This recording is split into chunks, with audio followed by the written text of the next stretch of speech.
ପିଲାମାନେ ଆଜି ଆମେ ଏହି ଭିଡିଓରେ +2 ଇଣ୍ଟରନାଲ ଏକ୍ଜାମ ଏବଂ ବୋର୍ଡ ଏକ୍ଜାମ ପାଇଁ ଇତିହାସର କିଛି ଇମ୍ପୋର୍ଟାଣ୍ଟ କ୍ୱେଶ୍ଚନ ଆଲୋଚନା କରିବା ଏବଂ ସହଜରେ ବୁଝିବା।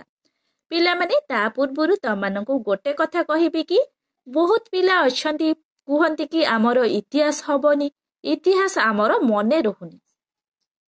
ତ ପିଲାମାନେ କାହିଁକି? ଆମେ ଯଦି ଇତିହାସରେ 30 ମାର୍କ ରଖିପାରୁଛନ୍ତି, ଆଉ ଟିକେ ପରିଶ୍ରମ କଲେ ଆମେ 40 ମାର୍କ ବି ରଖିପାରିବା। ଆଉ ଟିକେ ପରିଶ୍ରମ କଲେ ଆମେ 50 ମାର୍କ ରଖିପାରିବା। ଏମିତି ନୁହେଁ କି ଆମର ଇତିହାସ ହଉନି, ଆମେ ଇତିହାସ ପଢିବୁ ନାହିଁ। ପିଲାମାନେ ଆମର ଯଦି ସାହିତ୍ୟ ପଢିଲେ ମନେ ରହୁଛି, ଇକୋନୋମିକ୍ସ ପଢିଲେ ମନେ ରହୁଛି, ତାହେଲେ ଇତିହାସ କାହିଁକି ନୁହେଁ? ଯଦି ଥରେ ପଢିଲେ ମନେ ରହୁନି, ତାହେଲେ 2 ଥର ପଢିବା ପାଇଁ ଚେଷ୍ଟା କର। 2 ଥର ପଢିଲେ ଯଦି ମନେ ରହୁନି, ତାହେଲେ 3 ଥର ପଢିବା ପାଇଁ ଚେଷ୍ଟା କର। ବାରମ୍ବାର ପଢିବା ପାଇଁ ଚେଷ୍ଟା କର। ଦେଖିବ ପିଲାମାନେ ସବୁ ସବଜେକ୍ଟ ପରି ଇତିହାସରେ ବି ଆମର ମନେ ରହିବ। ଆମେ ପରୀକ୍ଷାରେ ଅନ୍ୟ ସବଜେକ୍ଟ ଭଳି ଇତିହାସରେ ମଧ୍ୟ ଭଲ ମାର୍କ ରଖିପାରିବା। ତ ପିଲାମାନେ ଡରିବାର କିଛି ବି ନାହିଁ। ଆମେ ଇତିହାସ ପଢୁନାହୁଁ ବୋଲି ଆମକୁ ଇତିହାସ କଷ୍ଟ ଲାଗୁଛି, ମନେ ରଖିବା ପାଇଁ କଷ୍ଟ ହେଉଛି।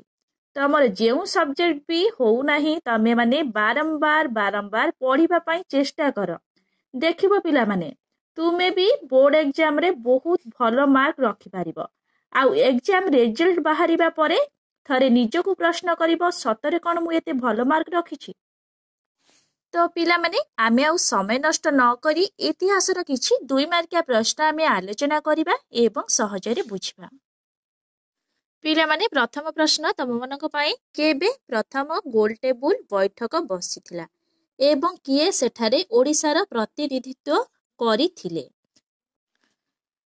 ପ୍ରଥମ ଗୋଲଟେବୁଲ ବୈଠକ 1930 ମସିହାରେ ବସିଥିଲା ଏବଂ ସେଠାରେ ପାରଳାଖେମୁଣ୍ଡିର ମହାରାଜା କୃଷ୍ଣଚନ୍ଦ୍ର ଗଜପତି ନାରାୟଣ ଦେବ ଓଡ଼ିଶାର ପ୍ରତିନିଧିତ୍ୱ କରିଥିଲେ। ପିଲାମାନେ ତମାନେ ମନେ ରଖିବ, ଏମିତି ବି ସର୍ଟ ଟାଇପ୍ ପ୍ରଶ୍ନ ପଡ଼ିପାରେ। ପ୍ରଥମ ଗୋଲଟେବୁଲ ବୈଠକ ଡ୍ୟାସ୍ ମସିହାରେ ବସିଥିଲା। ତମାନେ ମନେ ରଖିବ 1930 ମସିହାରେ ବସିଥିଲା। ପିଲାମାନେ ତମାନେ ମନେ ରଖିବ 1930 ମସିହାରେ ଆଉ କଣ ହୋଇଥିଲା ନା ଆଇନ ଅମାନ୍ୟ ଆନ୍ଦୋଳନ ମଧ୍ୟ ହୋଇଥିଲା। ପିଲାମାନେ ମନେ ରଖିବ 1930 ମସିହାରେ ପ୍ରଥମ ଗୋଲଟେବୁଲ ବୈଠକ ବସିଥିଲା। 1930 ମସିହାରେ ମଧ୍ୟ ଆଇନ ଅମାନ୍ୟ ଆନ୍ଦୋଳନ ହୋଇଥିଲା। ତମାନେ ମନେ ରଖିବ। ନେକ୍ସଟ କ୍ୱେଶ୍ଚନ, କେବେ ବାଜି ରାଉତଙ୍କୁ ବ୍ରିଟିଶ ପୋଲିସ ଦ୍ୱାରା ଗୁଳି କରି ହତ୍ୟା କରାଯାଇଥିଲା ଏବଂ କେଉଁଠାରେ? ଏହାର ଉତ୍ତର ପିଲାମାନେ କଣ ଲେଖିବ? 1938 ମସିହାରେ ବାଜି ରାଉତଙ୍କୁ ବ୍ରିଟିଶ ପୋଲିସ ଦ୍ୱାରା ଗୁଳି କରି ହତ୍ୟା କରାଯାଇଥିଲା। ଏହି ଘଟଣା ଢେଙ୍କାନାଳ ଜିଲ୍ଲାର ନୀଳକଣ୍ଠପୁର ଗ୍ରାମରେ ଘଟିଥିଲା। ତ ପିଲାମାନେ ତମାନେ ମନେ ରଖିବ, 1938 ମସିହାରେ ବାଜି ରାଉତଙ୍କୁ ବ୍ରିଟିଶ ପୋଲିସଙ୍କ ଦ୍ୱାରା ଗୁଳି କରି ହତ୍ୟା କରାଯାଇଥିଲା। ଏହି ଘଟଣା କେଉଁଠାରେ ଘଟିଥିଲା ନା ଢେଙ୍କାନାଳ ଜିଲ୍ଲାର ନୀଳକଣ୍ଠପୁର ଗ୍ରାମରେ ଘଟିଥିଲା। ଏମିତି ବି ସର୍ଟ ଟାଇପ୍ ପ୍ରଶ୍ନ ଆସିପାରେ, ଡ୍ୟାସ୍ ମସିହାରେ ବାଜି ରାଉତଙ୍କୁ ବ୍ରିଟିଶ ପୋଲିସ ଦ୍ୱାରା ଗୁଳି କରି ହତ୍ୟା କରାଯାଇଥିଲା। ତମାନେ ମନେ ରଖିବ 1938 ମସିହାରେ। ନେକ୍ସଟ କ୍ୱେଶ୍ଚନ, ରଣପୁରରେ ହତ୍ୟା କରାଯାଇଥିବା ବ୍ରିଟିଶ ପଲିଟିକାଲ ଏଜେଣ୍ଟଙ୍କ ନାମ କଣ ଏବଂ କେଉଁ ମସିହାରେ ଏହା ଘଟିଥିଲା? ଏହାର ଉତ୍ତର କଣ ଲେଖିବ ପିଲାମାନେ? ରଣପୁରରେ ହତ୍ୟା କରାଯାଇଥିବା ବ୍ରିଟିଶ ପଲିଟିକାଲ ଏଜେଣ୍ଟଙ୍କ ନାମ ଥିଲା ବେଜେଲ ଗେଟ୍। ଏହି ହତ୍ୟାକାଣ୍ଡ 1939 ମସିହାରେ ଘଟିଥିଲା। ପିଲାମାନେ ଏମିତି ବି ପ୍ରଶ୍ନ ଆସିପାରେ, ରଣପୁରରେ ହତ୍ୟା କରାଯାଇଥିବା ବ୍ରିଟିଶ ପଲିଟିକାଲ ଏଜେଣ୍ଟଙ୍କ ନାମ ଥିଲା ଡ୍ୟାସ୍। ତମାନେ ମନେ ରଖିବ, ନାମ କଣ ଥିଲା ନା ବେଜେଲ ଗେଟ୍। ନେକ୍ସଟ କ୍ୱେଶ୍ଚନ, ଗୁପ୍ତଚନ୍ଦ୍ର ମୌର୍ଯ୍ୟଙ୍କ ରାଜତ୍ୱ ସମୟରେ କେଉଁ ବିଦେଶୀ ପର୍ଯ୍ୟଟକ ଭାରତକୁ ଆସିଥିଲେ ଏବଂ ତାଙ୍କ ଦ୍ୱାରା ଲିଖିତ ପୁସ୍ତକର ନାମ କଣ? ତ ପିଲାମାନେ ଏହାର ଉତ୍ତର କଣ ଲେଖିବ? ଚନ୍ଦ୍ରଗୁପ୍ତଙ୍କ ରାଜତ୍ୱ ସମୟରେ ବିଦେଶୀ ପର୍ଯ୍ୟଟକ ମେଗାଥିନିସ୍ ଭାରତକୁ ଆସିଥିଲେ। ତାଙ୍କ ଦ୍ୱାରା ଲିଖିତ ପୁସ୍ତକର ନାମ ଇଣ୍ଡିକା। ପିଲାମାନେ ଏମିତି ବି ପ୍ରଶ୍ନ ଆସିପାରେ, ଚନ୍ଦ୍ରଗୁପ୍ତଙ୍କ ରାଜତ୍ୱ ସମୟରେ କେଉଁ ବିଦେଶୀ ପର୍ଯ୍ୟଟକ ଭାରତକୁ ଆସିଥିଲେ। ତ ମାନେ ମନେ ରଖିବ ମେଘାଥିନିସ୍ ଭାରତକୁ ଆସିଥିଲେ। ଏମିତି ବି ଆସିପାରେ ଇଣ୍ଡିକା ପୁସ୍ତକର ରଚୟିତା କିଏ? ତ ମାନେ ମନେ ରଖିବ ମେଘାଥିନିସ୍।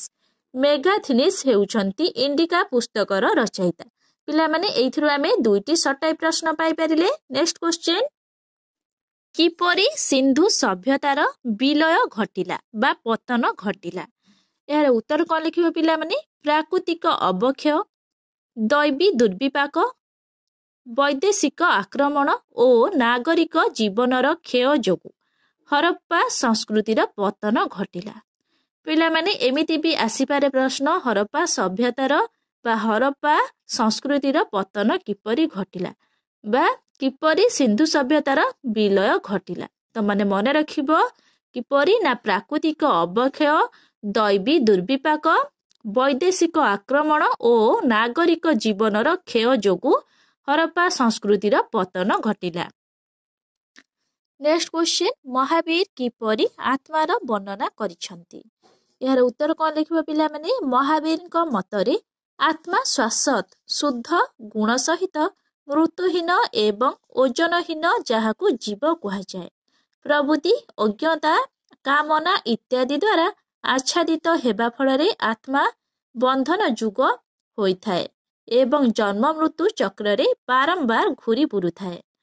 ଜୈନମାନେ ଆତ୍ମାର ଶୁଦ୍ଧତା ପାଇଁ ମାର୍ଗଦର୍ଶନ କରାଇଛନ୍ତି, ଯାହା ଫଳରେ ଆତ୍ମା ଶୁଦ୍ଧ ହୋଇ ମୋକ୍ଷ ଲାଭ କରେ ଏବଂ ଜନ୍ମ ମୃତ୍ୟୁର ଚକ୍ରରୁ ମୁକ୍ତି ପାଇଥାଏ।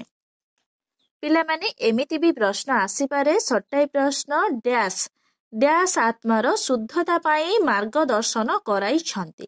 ତ ମାନେ ମନେ ରଖିବ ଜୈନମାନେ ଆତ୍ମାର ଶୁଦ୍ଧତା ପାଇଁ ମାର୍ଗଦର୍ଶନ କରାଇଛନ୍ତି। ନେକ୍ସଟ କ୍ୱେଶ୍ଚନ, ନାନକ କେଉଁଠାରେ ଜନ୍ମଗ୍ରହଣ କରିଥିଲେ ଏବଂ ତାଙ୍କର ବାଣୀଗୁଡ଼ିକ ସଂକଳିତ ହୋଇଥିବା ଧର୍ମଗ୍ରନ୍ଥର ନାମ କଣ? ପିଲାମାନେ ମନେ ରଖିବ ନାନକ 1469 ଖ୍ରୀଷ୍ଟାବ୍ଦରେ ଲାହୋର ନିକଟବର୍ତ୍ତୀ ତାଲୱନ୍ଦି ନାନକୋନା ଠାରେ ଜନ୍ମଗ୍ରହଣ କରିଥିଲେ। ତାଙ୍କର ବାଣୀଗୁଡ଼ିକ ସଂକଳିତ ହୋଇଥିବା ଧର୍ମଗ୍ରନ୍ଥର ନାମ ଗ୍ରନ୍ଥ ସାହିବ ବା ଆଦି ଗ୍ରନ୍ଥ। ପିଲାମାନେ ଗୁରୁ ନାନକ କେତେ ଖ୍ରୀଷ୍ଟାବ୍ଦରେ ଜନ୍ମଗ୍ରହଣ କରିଥିଲେ? ନା 1469 ଖ୍ରୀଷ୍ଟାବ୍ଦରେ। ତାଙ୍କର ଧର୍ମଗ୍ରନ୍ଥର ନାମ କଣ ଥିଲା? ନା ଗ୍ରନ୍ଥ ସାହିବ ବା ଆଦି ଗ୍ରନ୍ଥ। ପିଲାମାନେ ତମାନେ ମନେ ରଖିବ, ସର୍ଟ ପ୍ରଶ୍ନ ଆସିପାରେ।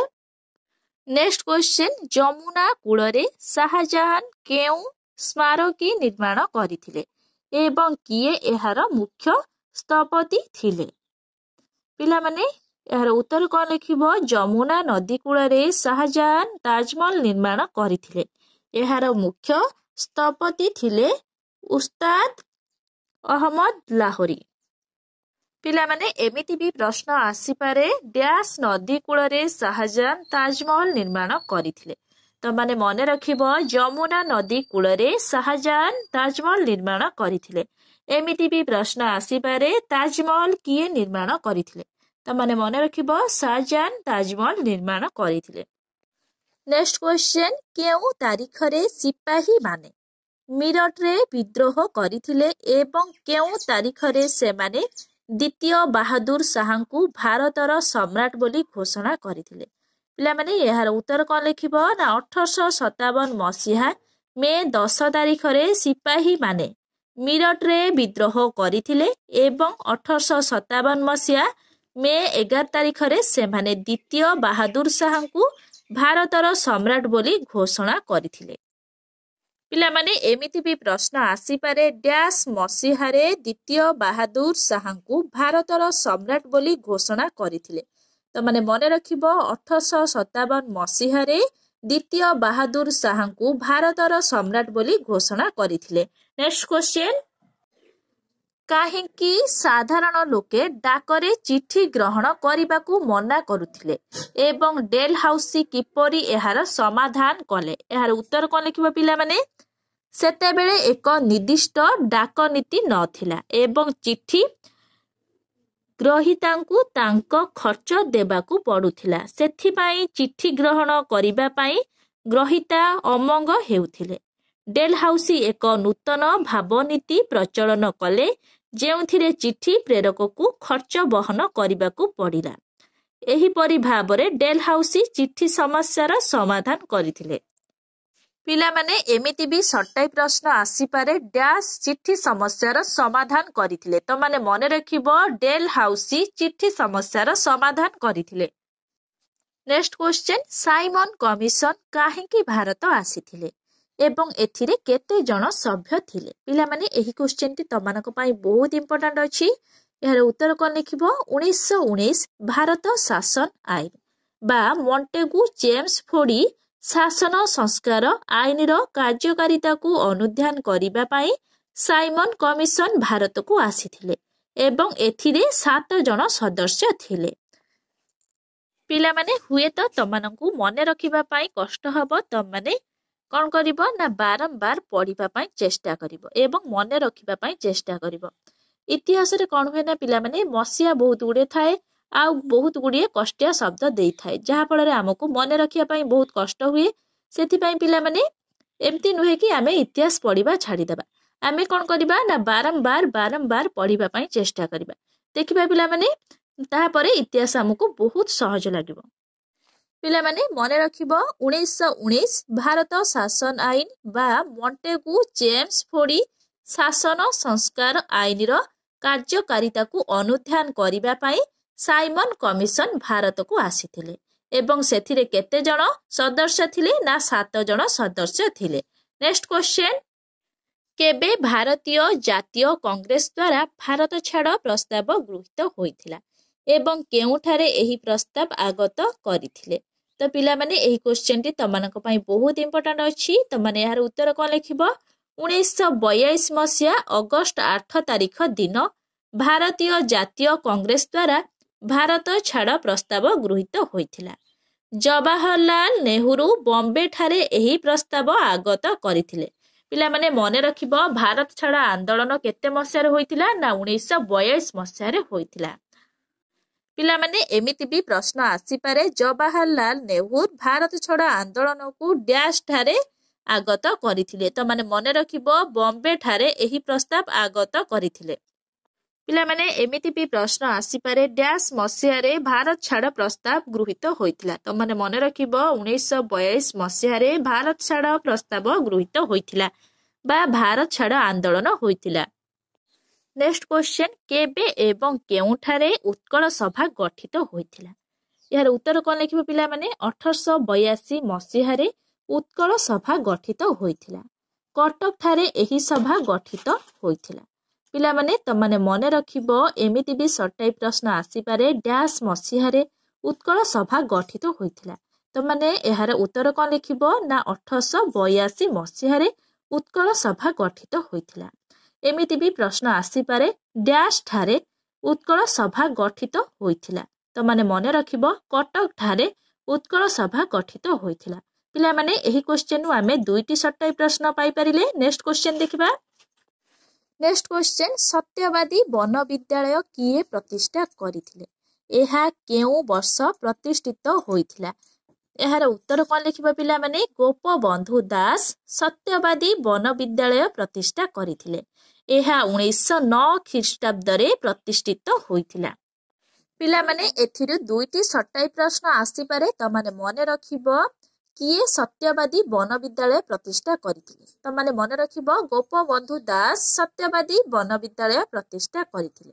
ଏମିତି ବି ପ୍ରଶ୍ନ ଆସିପାରେ ଡ୍ୟାଶ ଖ୍ରୀଷ୍ଟାବ୍ଦରେ ସତ୍ୟବାଦୀ ବନ ବିଦ୍ୟାଳୟ ପ୍ରତିଷ୍ଠିତ ହୋଇଥିଲା। ତମାନେ ମନେ ରଖିବ 1909 ଖ୍ରୀଷ୍ଟାବ୍ଦରେ ସତ୍ୟବାଦୀ ବନ ବିଦ୍ୟାଳୟ ପ୍ରତିଷ୍ଠିତ ହୋଇଥିଲା। 2ଟି ସର୍ଟାଇ ପ୍ରଶ୍ନ ପିଲାମାନେ ଆମେ ପାଇପାରିଲେ। ନେକ୍ସଟ କ୍ୱେଶ୍ଚନ ଦେଖିବା। କେଉଁ ମସିହାରେ ଉତ୍କଳ ସମ୍ମିଳନୀ ପ୍ରତିଷ୍ଠା ହୋଇଥିଲା? ଏହାର ପ୍ରତିଷ୍ଠାତା କିଏ ଥିଲେ? ଏହାର ଉତ୍ତର କଣ ଲେଖିବ ପିଲାମାନେ? 1903 ଖ୍ରୀଷ୍ଟାବ୍ଦରେ ଉତ୍କଳ ସମ୍ମିଳନୀ ପ୍ରତିଷ୍ଠା ହୋଇଥିଲା। ଏହାର ପ୍ରତିଷ୍ଠାତା ଉତ୍କଳ ଗୌରବ ମଧୁସୂଦନ ଦାସ ଥିଲେ।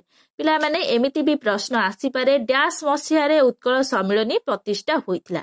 ତ ମାନେ ମନେ ରଖିବ 1903 ଖ୍ରୀଷ୍ଟାବ୍ଦରେ ଉତ୍କଳ ସମ୍ମିଳନୀ ପ୍ରତିଷ୍ଠା ହୋଇଥିଲା। ଉତ୍କଳ ସମ୍ମିଳନୀର ପ୍ରତିଷ୍ଠାତା କିଏ ଥିଲେ ନା ମଧୁସୂଦନ ଦାସ ଥିଲେ। ତ ପିଲାମାନେ ନେକ୍ସଟ କ୍ୱେଶ୍ଚନ ଦେଖିବା।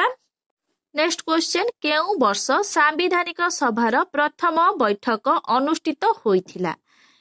ड्राफ्टिंग कमिटीर सभापति किए थिले यार उत्तर कौन लिखिबो पिला माने 1946 ख्रीष्टाब्द रे सांविधानिक सभार प्रथम बैठक अनुष्ठित होइथिला doctor B R Ambedkar drafting कमिटीर सभापति थिले पिला माने एमिति भी सटाई प्रश्न आसी पारे ड्राफ्टिंग कमिटीर सभापति डैश थिले तमे माने मने रखिबो यार सभापति किए थिले ना डॉक्टर बी आर आंबेडकर पिला माने नेक्स्ट वीडियो रे आमे इतिहास रा 3 मार्किया प्रश्न आलोचना करिबा ता पूर्व पिला माने तमनको जदि एही वीडियो टी भल लागि थाए लाइक शेयर सब्सक्राइब करिया को जमा भी भूलिबनी थैंक यू।